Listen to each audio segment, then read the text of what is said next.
মুখ্যমন্ত্রী মমতা বন্দ্যোপাধ্যায়ের জনমুখী প্রকল্প ও উন্নয়নের বার্তা প্রতিটি ঘরে পৌঁছে দিতে পাঁশকুড়া শহরে শুরু হলো তৃণমূল কংগ্রেসের নতুন কর্মসূচি উন্নয়নের সংলাপ। ছাত্র, যুব ও মহিলা সংগঠনের সম্মিলিত উদ্যোগে শহরের ৩, ৪ ও ৫ নম্বর ওয়ার্ডে এই কর্মসূচির সূচনা হয়। এদিন সকালে স্থানীয় মন্দিরে পুজো দেওয়ার মাধ্যমে অনুষ্ঠানের শুভ সূচনা করেন দলীয় নেতৃত্ব। এরপর আয়োজিত হয় বর্ণাঢ্য পথসভা, কর্মীদের ভোজন এবং এলাকার গুণীজনদের সংবর্ধনা অনুষ্ঠান। উপস্থিত ছিলেন পাঁশকুড়া শহর তৃণমূল কংগ্রেসের সভাপতি শেখ সমীর উদ্দিন, নন্দকুমার মিশ্র, ভীম সেতুয়া সহ বহু কর্মী সমর্থক। গত 15 বছর ধরে যে নানান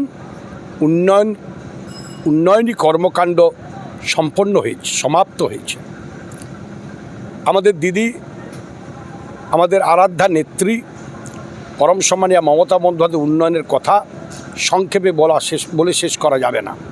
এই উন্নয়নের কথা বাংলার প্রতিটি কোনায় কোনায়, প্রতিটি বাড়িতে পৌঁছে দেওয়ার লক্ষ্যে জনসংযোগ করবার মধ্য দিয়ে নানান কর্মসূচি শুরু হয়েছে। মহিলাদের শুরু হয়েছে উন্নয়নের পাঁচালী, আর সবাইকে নিয়ে, ছাত্র, যুব, মহিলা সবাইকে নিয়ে শুরু হয়েছে উন্নয়নের সংলাপ কর্মসূচি। সেই উন্নয়নের সংলাপ কর্মসূচিকে সার্থক রূপায়ণ দেওয়ার লক্ষ্যে আজকে পাঁশকুড়া শহর তৃণমূল কংগ্রেসের উদ্যোগে আমাদের পাঁশকুড়া পশ্চিম বিধানসভা এলাকায় প্রায় 3টি কমিটি তৈরি হয়েছে। তার একটি কমিটিতে, পাঁশকুড়া শহরের একটি কমিটিতে আমাদের শহরের সভাপতি শেখ সমীর উদ্দিনের নেতৃত্বে একটি 5 ম্যানের কমিটি তৈরি হয়েছে। সেই কমিটির আমিও একজন সদস্য এবং সেইভাবে আমি দলের একজন ডিসিপ্লিন সোলজার হিসাবে আজকে আমন্ত্রিত ছিলাম। বিকেলের সাংস্কৃতিক অনুষ্ঠানের মাধ্যমে দিনের কর্মসূচি শেষ হয়।